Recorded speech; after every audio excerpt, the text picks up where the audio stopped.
उत्तरांचल नामा में आप सभी का स्वागत है। मैं हूं शक्ति प्रकाश श्रीवास्तव। बयानों के गुब्बारे पर ट्रंप।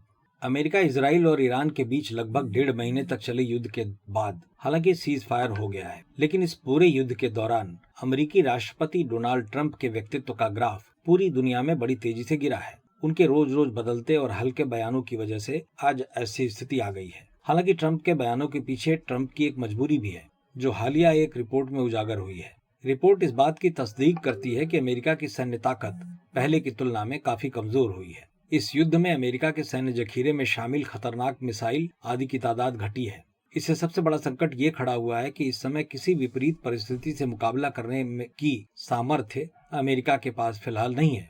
राष्ट्रपति ट्रंप के बयानों में जो ताकत दिखती है वो पीछे बहुत कमजोर हो चुकी है। इसलिए भले ही नाटो समेत दुनिया के देश ट्रंप के रोज रोज बदलते बयानों से हतप्रभ रहते हैं, लेकिन सच्चाई यही है कि उन बयानों के पीछे ट्रंप की अपनी मजबूरी है। एक ताकतवर व्यक्ति जब कमजोर हो जाता है तब भी वो बाहर से यही एहसास कराना चाहता है कि वो कमजोर नहीं है। संभवतः ट्रंप की स्थिति भी कमोबेश ऐसी ही लगती है। बहरहाल centre for strategic and international studies के विश्लेषण और CNN की रिपोर्ट पर भरोसा करें तो अमेरिका के इस युद्ध के दौरान अपने प्रिसिजन स्ट्राइक मिसाइल का लगभग 45% खत्म कर दिया है। इसके अलावा थार्ड मिसाइलों का कम से कम आधा और पैट्रियट एयर डिफेंस मिसाइलों का लगभग 50% जखीरा भी इस युद्ध में खर्च हो चुका है। इतना ही नहीं, अमेरिका ने अपने टॉमहाक मिसाइलों का करीब 30%, लंबी दूरी के joint air surface stand of missile का 20% और SM-3 तथा SM-6 मिसाइलों का भी लगभग 20% इस्तेमाल कर लिया है। दुनिया के विशेषज्ञों का इस स्थिति पर मानना है कि यह स्थिति अमेरिका के लिए खतरनाक है,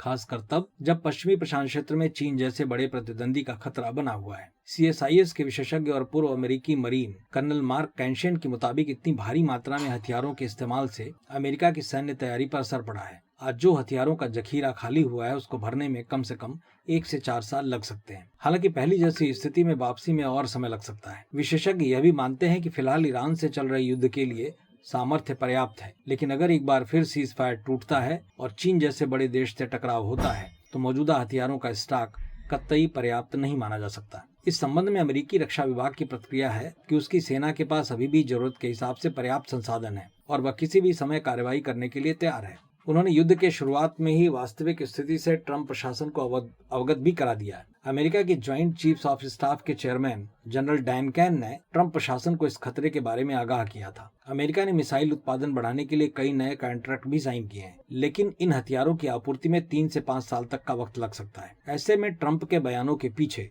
उनकी मनोवैज्ञानिक दुविधा है, जो मौजूदा परिस्थितियों में किसी को भी ऐसा बना देती है। मतलब की बात में आज बस इतना ही।